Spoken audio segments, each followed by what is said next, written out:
네, 부가가치세 이번 시간에는 제3절 영세율과 면세를 같이 보겠습니다. 이제 3절에서 이제 모든 것들을 정리하고 나면 뒤에부터는 조금 난이도는 있지만 이것들을 토대로 막 이제 이야기들이 전개돼요. 우리가 부가가치세가 언제나 10%라고 하면 안 된다고 얘기했죠. 부가세는 영세율이라고 하는 것도 적용되고요. 아예 부가세가 없는 면세라는 제도도 있어서 부가세는 10%, 영세, 면세 이렇게 움직인다고 보시면 돼요. 이번 시간에는 영세율 중심으로 조금 보겠습니다. 우리가 영세율이라고 하는 게 영의 세율이에요. 그러니까 이렇게 붙어요. 영세율이. 그럼 영세율은 언제 붙냐? 수출할 때. 외국에 수출하게 되면 그 외국에 수입하는 국가의 부가가치세율은 그 수입하는 국가의 세관장이 수입하는 자에게 자기네 나라의 부가세율을 적용하기 때문에 우리나라는 물건에 대해서만 과세가 되는 거야. 근데 10%를 동일하게 붙일 수 없기 때문에 이중과세를 조정하기 위해서 세금을 제로화하는 거죠. 그래서 제로세율이 붙는 거예요. 그게 영세율이에요. 그래서 재화나 용역을 공급할 때 영해세율을 적용하는 걸 말하고 우리가 전 단계 세액공제를 받죠.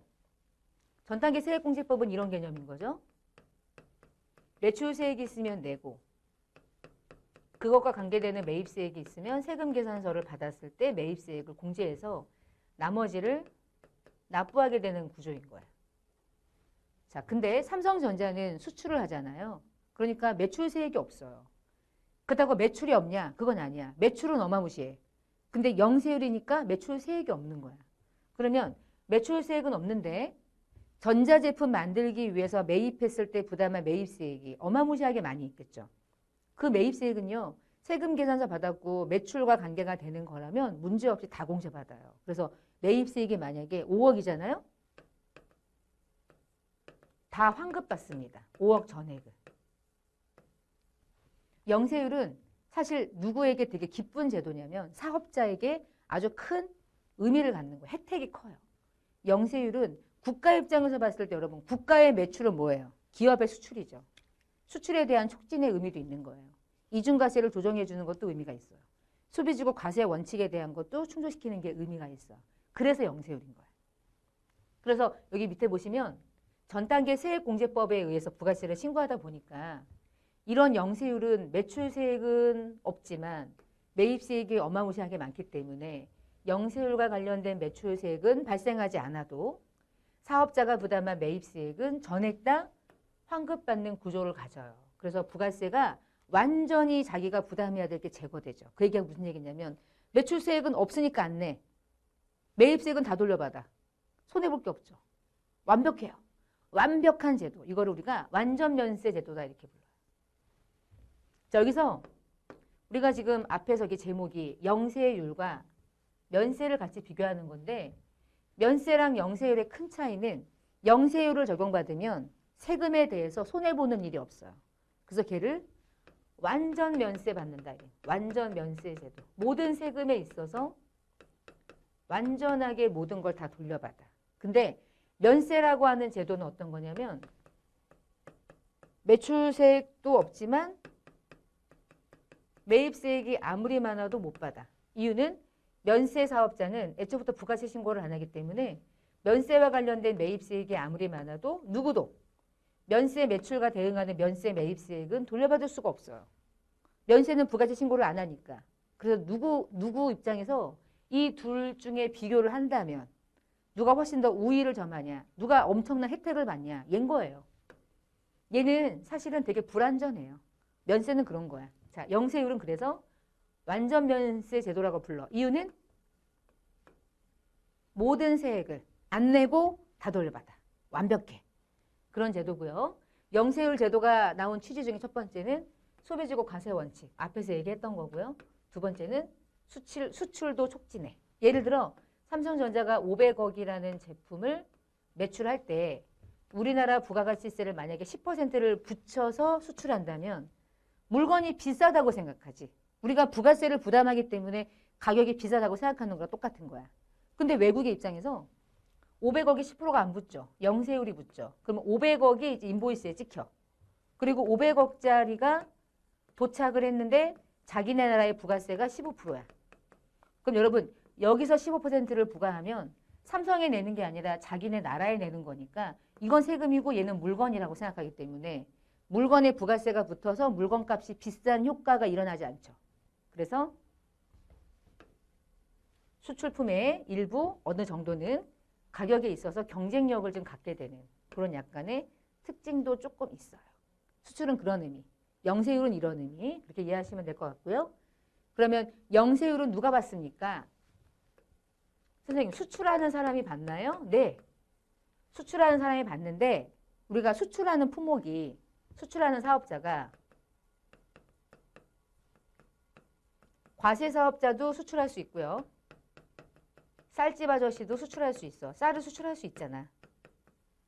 왜 우리나라 쌀이 얼마나 좋아요. 저 외국의 쌀은 못 먹어 나도. 우리나라 쌀이 제일 맛있어.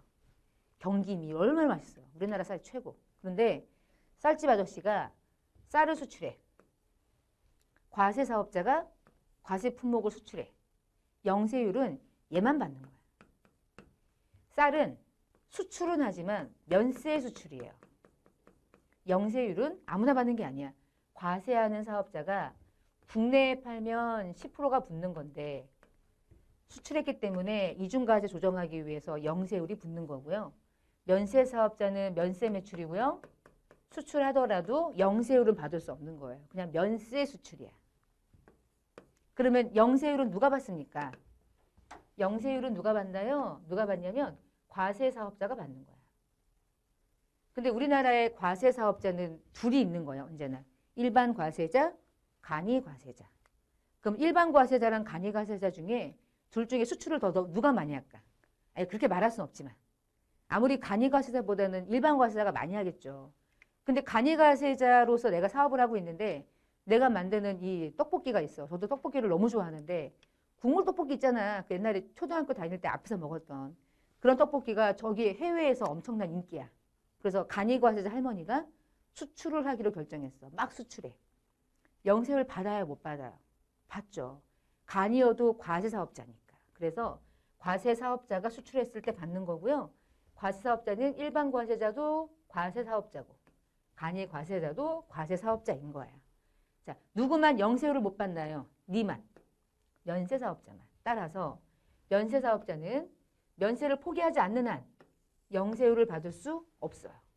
만약에 면세사업자가 쌀을 되게 많이 수출해. 나도 영세를 받고 싶어. 자, 면세를 공부하면 알겠지만 면세는 사업자에게 큰 혜택을 받지는 못해요. 매입세 공제를 못 받기 때문이에요. 일단 기본이. 그럼 나는 면세를 안 하고 나는 수출했으니까 나도 영세율. 그러려면 어떻게 해야 돼? 면세를 포기하면 돼. 면세를 포기하면 과세가 되는 거야. 그건 이제 면세 공부할 때 하면 되고 일단 영세율은 얘만 받는다. 이게 중요하고요. 자, 주의할 건 영세율은 세율이 0인 거죠. 세금을 안 낸다 이런 말이 아니야. 납세 의무는 반드시 있어. 근데 매출세액이 제로가 될 뿐이죠. 그래서 뭐 납세 의무가 면제되거나 이런 뜻이 아니에요. 그냥 제로 세율이 적용된다는 뜻이에요. 그러면 과세사업자가 이런 생각하면 되죠. 뭐 삼성전자야. S전자는 수출도 하지만 내수용도 많잖아요.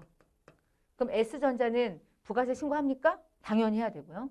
세금계산서 당연히 발급해야 되고 사업자 등록, 세금계산서 발급 등등등 납세 의무자로서 해야 될 모든 것들을 이행해. 안 하면 가산세부터. 그러니까 수출이어서 영세율을 받았다고 해서 그게 뭐 어떤 특이한 게 아니에요. 그냥 수출했기 때문에 10%가 아니라 영세율로 세율이 전환된 것뿐이지 제대로 신고하는 건 똑같이 가는 거야. 그러니까 매입세액을 공제받죠. 똑같이 신고하기 때문에 모든 의무를 정확하게 이행했을 때 영세율이 혜택을 보는 거야. 신고 안 하면 큰일 나요. 얘가 되는 거야. 그럼 하나만 정리를 조금 해볼게요. 자, 우리나라에서 물건을 팔고 돈을 버는 사업자들을 크게 이제 범위를 이 박스 안에다가 집어넣어 보면 이 안에 모든 재화와 모든 용역을 집어넣었을 때 우리가 공급하는 모든 재화나 모든 용역이 다 누군가에게 공급이 된다고 해서 다 과세가 되진 않죠. 왜냐하면 모든 재화나 모든 용역 중에 쌀이라는 재화거나 흰 우유라는 재화거나 또는 교육이라는 용역을 제공했다면 부가세를 아예 과세하지 않아. 그거 우리는 면세로 열거하고 있어요. 그러니까 모든 재화나 용역 중에 한 요 정도의 범위는 다 면세입니다. 면세는 부가세가 아무리 공급되더라도 과세가 되지 않는 거야. 그냥 면세로 공급되는 거니까 물건값만 주고받으면 돼요. 그럼 두 번째는 면세가 아니면 다 뭔 거예요? 과세인 거야. 면세가 아니야? 그러면 과세. 근데 이 과세가 크게 둘로 나뉘는 거야. 색깔 다르게 할게요. 과세이긴 한데 이게 둘이야. 하나는 똑같은 과세 물품인데 이 공급이 국내로 공급되면 몇 프로인 거야? 10%인 거야. 근데 이 과세가 수출같이 했다면 그럴 때 붙는 세율이 영해세율이 바뀌는 거예요. 그래서 과세라고 하는 이 내용 안에는 10%도 있고 영세율도 있어요. 면세는 그냥 면세인 거예요. 그래서 면세, 10% 과세, 그리고 영세율 과세 이렇게 하나, 둘, 셋 이렇게 나누어져서 여러분이 일단 기본적으로 그림을 먼저 이렇게 해놓고 우리는 지금 뭘 공부하냐면 과세가 되는 사업자가 이 둘이 이렇게 했을 때 영세율을 받는 케이스를 공부하고 있다. 그래서 모든 걸 정확하게 세법상 납세 의무를 이행해야 된다. 그까지 정리를 하시고요. 어떤 거래가 일어났을 때 영세율을 받느냐를 볼게요. 가장 기본적으로 여러분이 계속 얘기했던 것 중에 하나가 수출했을 때. 재화를 수출하면 영세율을 받아. 수출했을 때. 자, 그러면 예를 들어서 칸이 조금 뒤져봤지만 여기다 할게요. 자, A라는 사업자가 이렇게 수출을 해요. 그러면 요때 뭘 받냐? 요때 요 시점에 수출해서요. 영세율입니다. 이렇게 받는 거야. 수출했을 때 영세율. 첫 번째 요 경우. 자, 그다음에 두 번째. 자, A라는 사업자가 있다. 근데 얘가 제품을 만들어 가지고 이제 수출하는 제조업이라고 생각해 봐요. 근데 여러분 A라는 사업자가 제품 만들려면 무엇을 누군가로부터 사야 돼. 원재료를 사야 돼. 원재료를 수입해서 공급받을 수도 있고 국내 사업자 중에 중소기업이 아주 나에게 필요로 하는 원자재를 나에게 공급해. 그래서 갑이라는 사업자가 얘한테 그러니까 결국은 이게 A에게는 원재료인 거죠. 자, 원재료를 이렇게 갑이 공급해요. 여러분 이 거래는 부가세 10%가 당연히 부과하겠죠. 국내 거래고요. 원재료 자체가 부가세가 있는 품목이라면 당연히 부가세가 붙어야 되는 거야.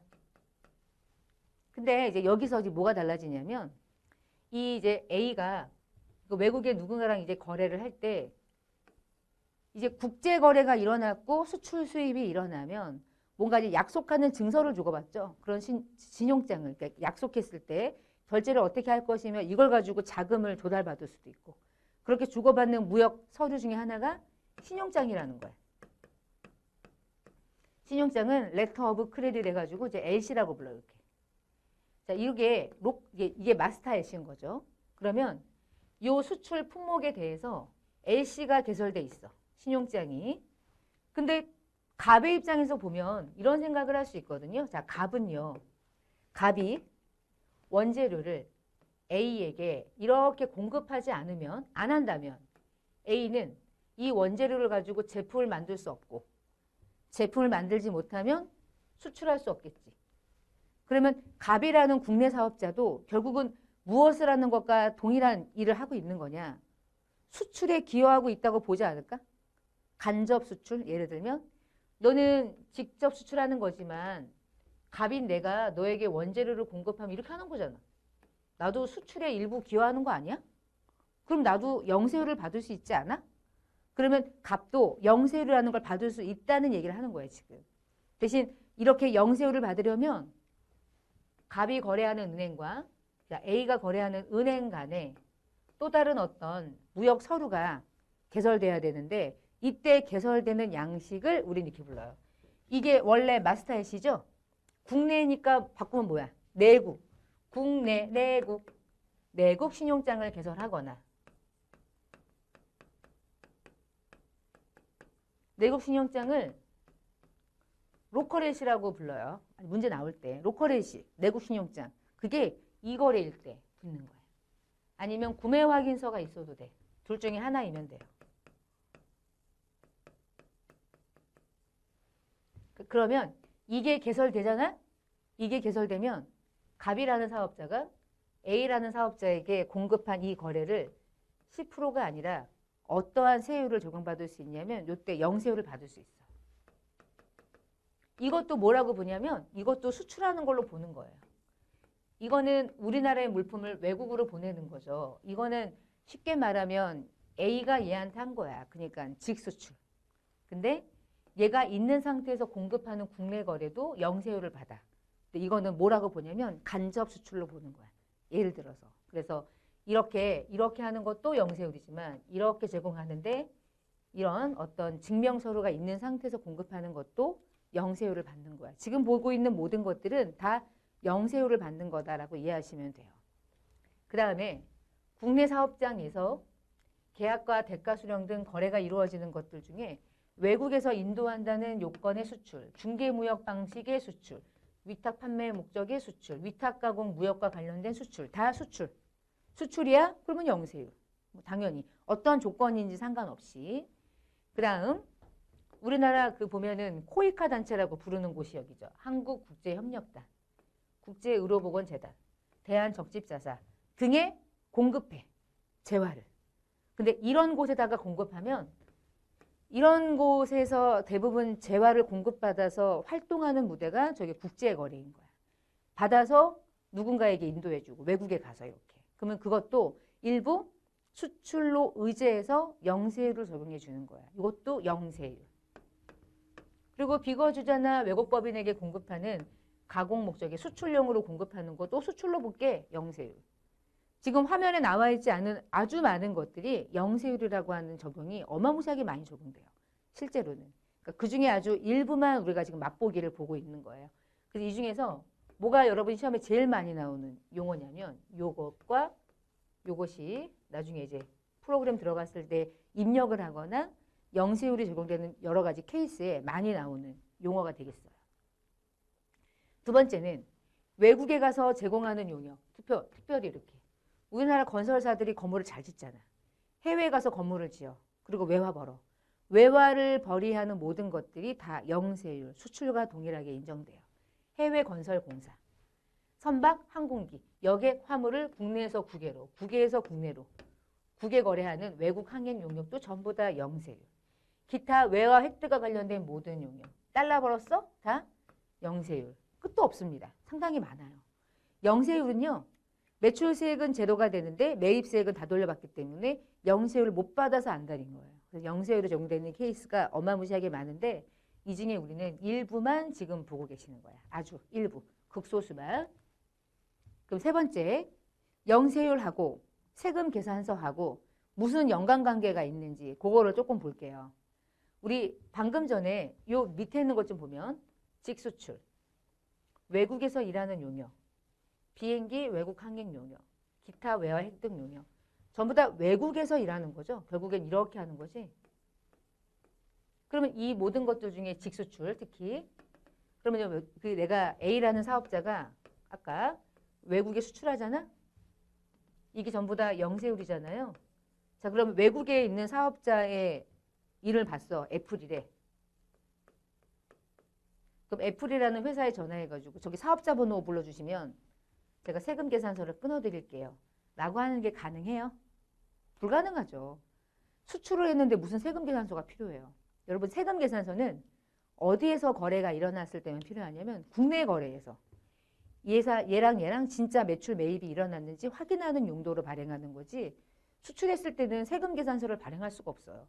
그래서 이런 경우 중에 특히나 직수출인 경우는 세금 계산서를 발행할 수가 없어. 그래서 발급 의무 면제.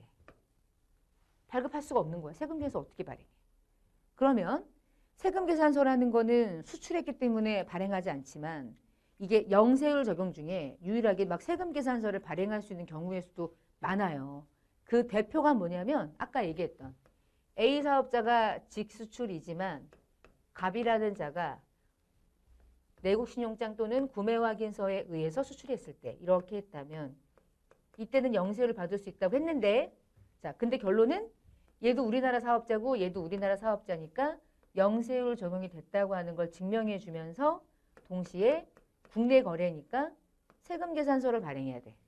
그래서 갑이 얘에게 이거나 이거에 의해서 공급하는 수출한 재화에 대해서는 반드시 세금 계산서를 발급한다가 중요한 거예요.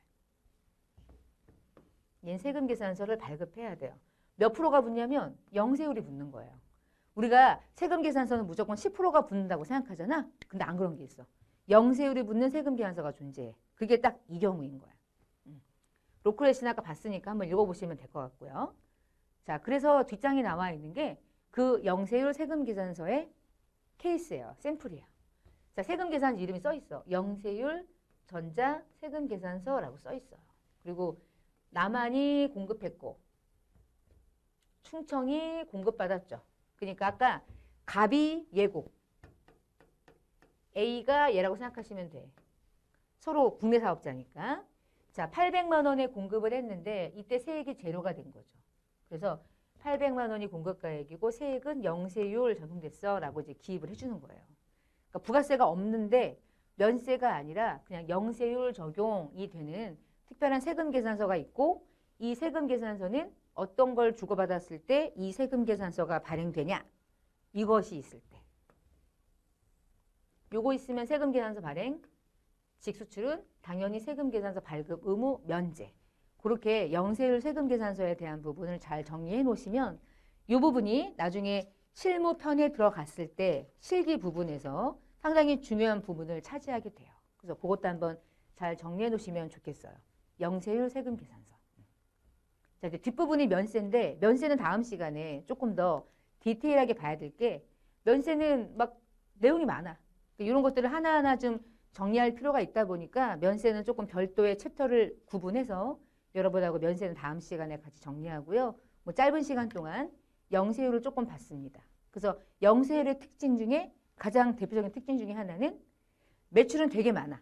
근데 매출 세액인 10% 세액이 아니라 영세율이 붙다 보니까 매출 세액이 없고 대신 그 매출을 일으키기 위해서 많은 매입이 일어났고 그 많은 매입에 붙었던 매입세액은 아무 문제 없이 다 공제를 받다 보니까 수출을 많이 하는 회사는 부가세 신고할 때 납부세액이 나오기보단 환급세액이 나오는 경우가 부득이수 많은 거예요. 그래서 삼성전자 같은 기업들이 이제 수출을 많이 하기 때문에 환급세액이 꽤 많이 있겠죠.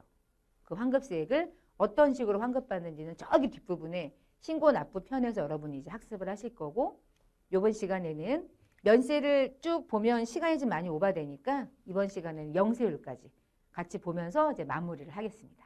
자, 그럼 다음 시간에 뵙겠습니다. 감사합니다.